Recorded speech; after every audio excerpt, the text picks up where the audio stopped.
My view of a servant leader is one who is not afraid to give up some power to the players, for example, a coach.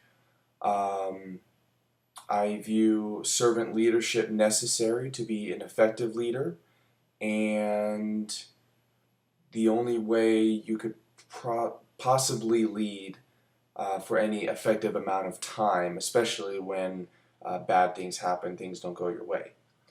Um, I certainly believe servant leadership is possible as a head coach, physical educator, athletic director, or sport manager. I'm mostly exposed to coaches since I just stopped playing football.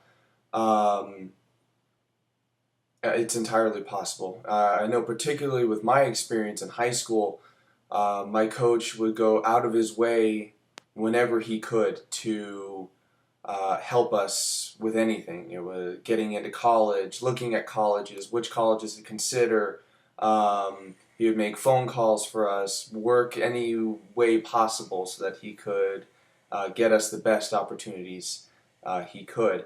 And it showed, beyond that stuff on the field where it was beyond you're wrong, let me show you why you're wrong. It's, hey, maybe not the best way of doing something, let me show you a better way of doing it. And then the practical ways that this could play out as a physical education sport. Um, Definitely in athletics, where the practical ways is that you bring your team together, you say, how can I help you guys? How can I help you come closer together? What do you guys need?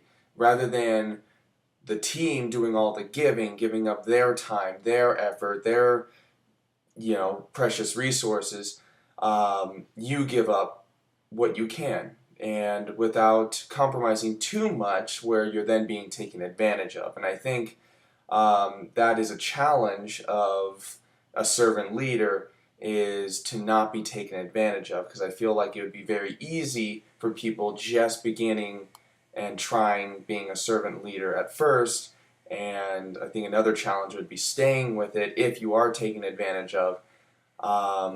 A benefit would definitely be you get a closer relationship with your players, and a more meaningful one, a longer lasting one, where I've had coaches where it's definitely not servant leadership, and it really leaves a bad taste in your mouth regarding being a player and playing for them. You don't want to play for them. You want to play more for yourself at that point. Where a servant leader, you look at what they've done for you, and now all of a sudden you're playing for them. You play for their needs. You don't want them to get fired, so you play so that they can keep their job. And so it's definitely necessary, and unfortunately lacking in a lot of people. And I think a lot of coaches try, but they get taken advantage of, and they don't really know how to bounce back. So they revert back to their old ways of just trying to lead as a um, more dictator role. But